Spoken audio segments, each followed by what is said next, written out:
আসসালামু আলাইকুম guys, welcome to new blog number 26। আজ আমরা যাচ্ছি বিশ্বকবি রবীন্দ্রনাথ ঠাকুরের স্মৃতিময় কুঠিবাড়ি কুষ্টিয়া শিলাইদহে।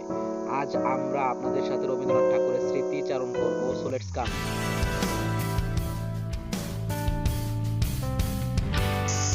তো গাইস, ফিরে আসলাম ইন্টার পরে। আছে মুকুল ভাই, আব্দুর রহমান এবং ওই পাশে আছে বাদল। আমাদের ট্রেন মিস হতে পারে আজকে। ওইটার পথে আমাদের 13 মিনিটে যাইতে হবে, এ কোনোভাবেই সম্ভব না। লেট হয়ে গেছে এটা বলতেছে বাদল। আমাদের সকালের ট্রেন ছিল 8টা বলমারি স্টেশনে। A few moments later. তো আমরা 8টার মধ্যে আসতে পারি নাই, 8টা 15 বাজে এখন বলমারি স্টেশনে এসে পৌঁছাইছি। যাক, আলহামদুলিল্লাহ এখনো ট্রেন আসে নাই। আজকে আমার ভ্রমণ সফরসঙ্গী হিসেবে আছেন ছোট ভাই আব্দুর রহমান এবং বন্ধু বাদল। তো আমরা যাচ্ছি কুষ্টিয়া শিলাইদহে রবীন্দ্রনাথ ঠাকুরের বাড়ি দেখার উদ্দেশ্য করে। এখন আমরা বলমারি স্টেশন থেকে কুষ্টিয়া কোটপাড় স্টেশনে যাব এবং কোটপাড় স্টেশন থেকে শিলাইদহে যাব। তো সম্পূর্ণ ভিডিওটি থাকবে, আপনাদের সাথে শেয়ার করব। আমরা যাচ্ছি ঈদের দ্বিতীয় দিন, ঈদুল ফিতরের দ্বিতীয় দিন, এজন্য প্ল্যাটফর্মে প্রচুর পরিমাণ জ্যাম আছে, আপনারা দেখতে পাচ্ছেন। তারপরও আমরা চলে আসলাম প্ল্যাটফর্মে। 5 minutes later. দেখতে দেখতে আমরা টিকিটটা নিয়ে নিচ্ছি। আমরা টিকিট কাউন্টার থেকে টিকিট নিচ্ছি। তবে একটা দুঃখের বিষয় হচ্ছে আমরা সেম মূল্য দিয়ে টিকিট নিচ্ছি, বসার মূল্য দিয়ে, কিন্তু আমরা বসে যেতে পারবো না, আমাদের দাঁড়িয়ে যেতে হবে। প্রায় 3.5 ঘন্টার জার্নি, আমরা দাঁড়িয়ে যাব। জানি না কিভাবে যাব, যেতে পারবো।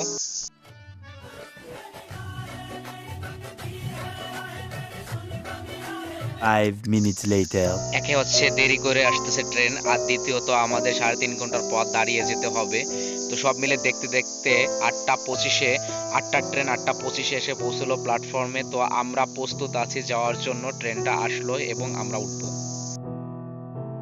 তো আমি ট্রেনের মধ্যে উঠে পড়লাম এবং আব্দুর রহমানকে বাদলের সাথে দিলাম যাতে ও ওকে ক্যারি করতে পারে। তো আব্দুর রহমানকে বসতে দেওয়া হয়েছে একটা সিটে, আর আমি আর বাদল দাঁড়িয়ে যাচ্ছি। কিছুক্ষণ পরে আবার দেখা যাচ্ছে আমি আর আব্দুর রহমান দাঁড়িয়ে দাঁড়িয়ে উপভোগ করতেছি বাইরের সৌন্দর্য, এবং বাদল বসে আছে। একটা মামা আসছে ঝুড়ি ভাজার জন্য, আমরা নিচ্ছি ঝুড়ি ভাজা খাবো। আশা করা যাইতেছে এই জায়গা ঝুড়ি ভাজাগুলো অনেক দারুণ। তো সব মিলে আমাদের ট্রেন একটা প্ল্যাটফর্মে দাঁড়িয়েছে, তো আমরা ঝুড়ি ভাজা নিছি। তো দেখতে পাচ্ছেন আমাদের সামনে দিয়ে আর একটা ট্রেন যাচ্ছে, এটা একটি ভিআইপি ট্রেন, চেয়ার কোচ আছে, এটা ঢাকাতে যাচ্ছে। 5 minutes later. তো আমরা অবশেষে কুষ্টিয়া স্টেশনে চলে আসলাম, আমাদের সেই কাঙ্ক্ষিত জায়গায় আমরা এসে পৌঁছেছি। এখন আমরা এখান থেকে যাব শিলাইদহের উদ্দেশ্যে রবীন্দ্রনাথ ঠাকুরের কুঠিবাড়িতে। রবীন্দ্রনাথ ঠাকুরের যে স্মৃতিগুলো আছে ওইগুলো আপনাদের সাথে শেয়ার করব, তার মেমোরিগুলা। তো আমরা যাচ্ছি, আমাদের সাথে থাকুন। আমরা কুষ্টিয়া স্টেশনে আসলাম। স্টেশনটা দেখতে পাচ্ছেন আপনারা। কুষ্টিয়া স্টেশন থেকে এখন আমরা একটা অটো নিয়ে কোন জায়গা যাব ভাই, কইলেন কোন জায়গার মোড়? আমরা এখন রায়নে মোড় যাব। রায়নে মোড় থেকে তারপর হচ্ছে আমরা কুঠিবাড়ির দিকে যাব। ভিতরে 3 জন বসা যাবে? ওকে, আচ্ছা ঠিক আছে। তো গাইস, এখন আমি যাচ্ছি এবং আমার সাথে যাচ্ছে আমার বন্ধু এবং আব্দুর রহমান ভাই। আমরা এখন রাইনের মোড়ে যাব এবং রাইনের মোড় থেকে যাব আলাউদ্দিনের মোড়। আলাউদ্দিনের মোড় থেকে হচ্ছে আমরা যাব শিলাইদা কুঠিবাড়িতে। তো এখন আমরা গড়াই নদীটা আবার পার হচ্ছি, দেখতে পাচ্ছেন। 5 minutes later. তো দেখতে দেখতে যাওয়ার পথে যাত্রার মধ্যে আমরা কুষ্টিয়ার ঐতিহ্যবাহী কুলফির দোকানে আমাদের ভ্যানটা থামালাম। আলাউদ্দিনের মোড় থেকে নিচি। তো হচ্ছে অস্থির একটা অন্যরকম টেস্টি ঐতিহ্যবাহী কুষ্টিয়ার খাবার শেষ করে আমরা আবার যাচ্ছি শিলাইদা কুঠিবাড়ির উদ্দেশ্যে রওনা করে। তো দেখতে দেখতে যে আমরা কুঠিবাড়ির দিকে চলে আসছি, দেখছেন সাইনবোর্ডটা।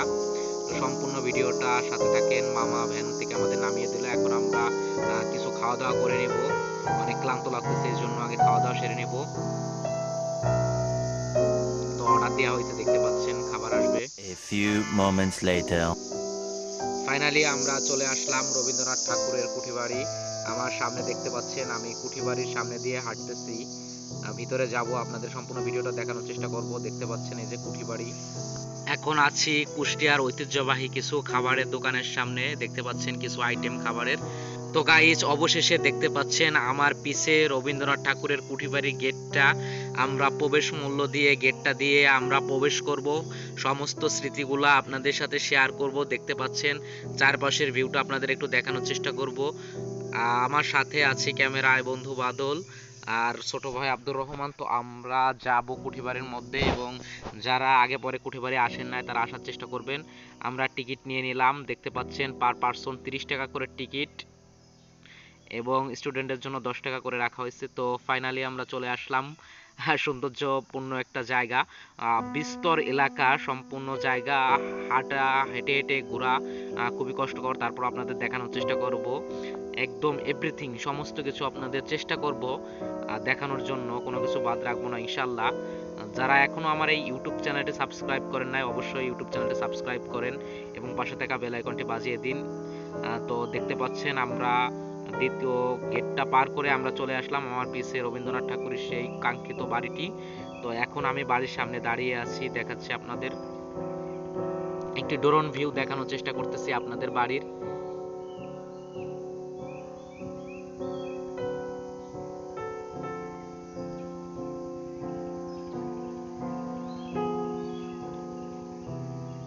তো আমরা যেহেতু ঈদের দ্বিতীয় দিনে আসছি ফাইনালি, এই জন্য আমাদের অনেক জ্যাম হচ্ছে, প্রচুর পরিমাণ ভিড়, মানুষজন আসতেছে। দুইটা সময় বছরে অনেক জ্যাম হয়, ভিড় হয়। দুইটা সময় হচ্ছে রবীন্দ্রনাথ ঠাকুরের জন্ম এবং মৃত্যু, আর হচ্ছে ঈদের সময় বিশেষ করে প্রচুর পরিমাণ ভিড় হয়। তো আমরা ঘরের মধ্যে প্রবেশ করতেছি, বিশ্বকবি রবীন্দ্রনাথ ঠাকুরের ঘরের মধ্যে আমরা প্রবেশ করলাম। তার যে স্মৃতিগুলো আছে এগুলো আপনাদের দেখানোর চেষ্টা করতেছি। দেওয়ালে কিছু পেন্টিং আছে দেখতে পাচ্ছেন আপনারা, তার লেখা কিছু কবিতাও আছে, কবিতার তার যে হাতের লেখার যে স্মৃতিচারণ এগুলো আছে, এবং দেখতে পাচ্ছেন তার ব্যবহৃত কিছু আসবাবপত্র আমরা দেখতে পাচ্ছি, তার খাট এবং কেদারা অনেক কিছু আছে, এগুলো দেখতে পাচ্ছেন আপনারা, দেখানোর চেষ্টা করতেছি।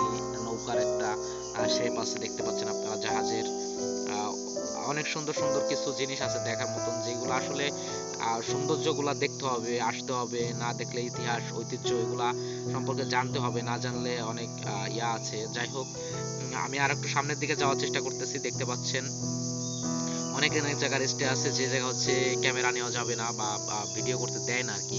তারপর আপনাদের সাথে শেয়ার করতেছি, যেমন রবীন্দ্রনাথ ঠাকুরের খাটটা দেখতে পাচ্ছেন। তো গাইস, অবশেষে আমরা আসলাম এই জায়গায়, এবং সৌন্দর্যপূর্ণ যে জিনিসগুলো আছে এইগুলো আপনাদের দেখানোর চেষ্টা করতেছি। আমার পাশে যে খাটটা, এই খাটটা দেখেন, এটা রবীন্দ্রনাথ ঠাকুরের খাট, এই খাটেই সে হয়তো নিদ্রায় গেছে। তো আশেপাশের জিনিসগুলো আপনাদের দেখানোর চেষ্টা করছি। 1 minute later. তো দোতলার বারান্দা থেকে আপনাদের একটু সামনের ভিউটা দেখানোর চেষ্টা করতেছি। দেখতে পাচ্ছেন অনেক সুন্দর বিস্তর এলাকা, প্রচুর পরিমাণ জায়গা, সব মিলিয়ে অনেক সৌন্দর্যপূর্ণ, পিক তোলার মতন কিছু জায়গা আছে।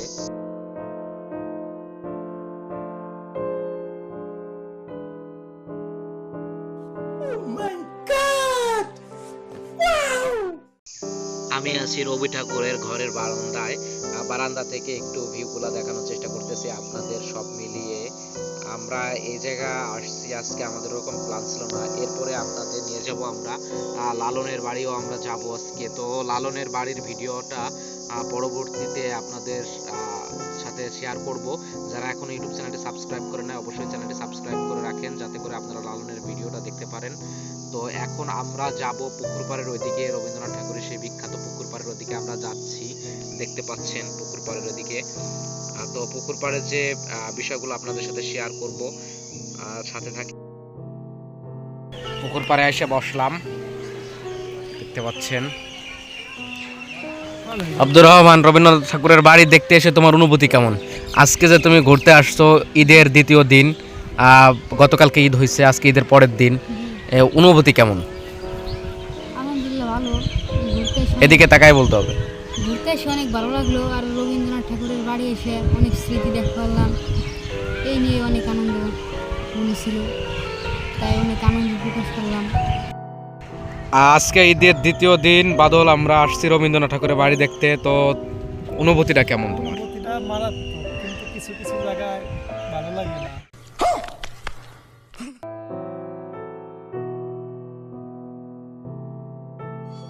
এখন আমি এই জায়গা বসে আছি, আপনারা দেখতে পাচ্ছেন পিছে রবীন্দ্রনাথ ঠাকুরের সেই বাড়িটা। তো অ্যাকচুয়ালি অনেক পরিশ্রম হয়েছে আমাদের এই জায়গায় আসতে, রবীন্দ্রনাথ ঠাকুরের বাড়ির মধ্যে আসতে, বা এই জায়গার যে প্রবেশদ্বারের যে টিকিট মূল্য এটা হচ্ছে পার পার্সন 30 টাকা করে, পার পার্সন 30 টাকা, 10 টাকা করে করলে ভালো হতো। এবং স্টুডেন্টের জন্য ফ্রি আছে। তবে একটা কথা আপনাদের বলবো, আপনারা যারা আসবেন ছাত্র হিসেবে যারা আসবেন তারা স্টুডেন্ট আইডি কার্ড নিয়ে আসবেন, তাদের জন্য 10 টাকা করে। এটা শুধু জাস্ট এই রবীন্দ্রনাথ ঠাকুরের এই জায়গায় না, সুন্দরবনে একই অবস্থা, মানে সব জায়গায় স্টুডেন্টের জন্য একটা ছাড় আছে। হ্যাঁ, তবে বাদল তো আর এখন স্টুডেন্ট নাই, আমাদের এই জন্য আসলে 30 টাকা করে আমাদের কাছ থেকে নিচ্ছে। আমরা এখন রবীন্দ্রনাথ ঠাকুরের বাড়ি শেষ করে লালনের বাড়িতে যাব। লালনের বাড়ির পুরো ভিডিও আপনাদের থাকবে, এবং আজকের ভিডিও থাকবে। যারা এখন ওই চ্যানেলটা সাবস্ক্রাইব করে নাই অবশ্যই চ্যানেলটা সাবস্ক্রাইব করবেন এবং আপনার বন্ধুদের কাছে শেয়ার করে দিবেন ভিডিওটা। 1 minute later. তো বন্ধুরা, এখন আমরা যাচ্ছি উপেনের ভিটা নামে যে জমিটা ছিল রবীন্দ্রনাথ ঠাকুরের বাড়ির পাশে, সেই জায়গায় এখন আমরা অবস্থান করতেছি। দেখতে পাচ্ছেন উপেনের ভিটা এখন আমের বাগান হয়ে গেছে। এই জায়গায় আসা পরে আসলে রাজশাহীর একটা ফিল পাওয়া যাচ্ছে। প্রচুর পরিমাণ আম গাছ এই জায়গায় আছে। নেক্সট টাইম আমের সময় আমরা আসার চেষ্টা করব। বাদল একটু ক্যামেরাটা দেখাও। দেখতে পাচ্ছেন ওই সাইডে রবীন্দ্রনাথ ঠাকুরের বাড়ি, আর এই জায়গা হচ্ছে উপেনের ভিটাটা আমরা এখন অবস্থান করতেছি। তো সব মিলিয়ে আলহামদুলিল্লাহ আপনাদের পরবর্তীতেও একটা ভিডিও দেখানোর চেষ্টা করব। তো এই জায়গা আসা পর অনেক কিছু দেখতে পারলাম, বিশেষ করে রবীন্দ্রনাথ ঠাকুরের স্মৃতিগুলো সম্পর্কে যেগুলো আগে জানতাম না সেগুলো সম্পর্কেও জানার চেষ্টা করছি, অনেক অনেক তথ্য। তো আশা করব আপনারাও আসবেন এবং রবি ঠাকুরের যে স্মৃতিগুলো আছে, শুধু স্মৃতি না এবং অনেক কিছু আছে দেখার মতন। তো এখন আছি সেই বিখ্যাত পালকি স্পটে। আগের দিনে এই পালকি ছিল একমাত্র প্রধান মাধ্যম বিবাহের। তো আমরা দেখতে দেখতে কিছু পিক তুলে নিলাম। সেলফি স্পট বা পালকি স্পট নামে যেটা পরিচিত, এই জায়গা থেকে অনেকে পিক তোলে, আমিও কিছু পিক তুলে নিলাম, দেখতে পাচ্ছেন। তো এটাই কিন্তু একমাত্র মাধ্যম ছিল আগের সময় বিয়ে শাদীর। তো রবীন্দ্রনাথ ঠাকুরের অনেক পালকি কবিতা থেকে শুরু করে অনেক জায়গায় এটা দেখা যায়। তো সব মিলে আমরা পালকি স্পট থেকে বিদায় নিচ্ছি। আজকের মতন ভিডিও আমরা এখানে শেষ করতে যাচ্ছি। যারা এখনো এই ভিডিওতে লাইক কমেন্ট করেননি অবশ্যই ভিডিওতে লাইক কমেন্ট করবেন এবং আমাদের সাথে থাকার চেষ্টা করবেন। আমরা রবীন্দ্রনাথ ঠাকুরের কুঠিবাড়ি থেকে বের হয়ে যাচ্ছি, দেখতে পাচ্ছেন। তো সুস্থ থাকবেন। আমরা এখন যাব জোহরের নামাজ পড়ার জন্য। আমরা জোহরের মধ্যে এখন বাজে 2টার মধ্যে আমাদের ভিডিওটা শেষ করছি। তো সব মিলিয়ে আলহামদুলিল্লাহ দেখতে পাচ্ছেন। তো এখন আমরা যাচ্ছি মসজিদের ওইদিকে। মসজিদ থেকে আমরা নামাজ পড়ব এবং খাওয়া দাওয়া করে রেস্ট নিয়ে আমরা যাব লালনের মাজারে। তো আপনারা যারা এখনো আমাদের ভিডিওগুলো দেখেন নাই, মালদ্বীপ শ্রীলঙ্কার ভিডিওগুলো দেখার চেষ্টা করেন এবং অন্যান্য ভিডিওগুলো দেখার চেষ্টা করেন। সুস্থ থাকবেন, ভালো থাকবেন। আসসালামু আলাইকুম।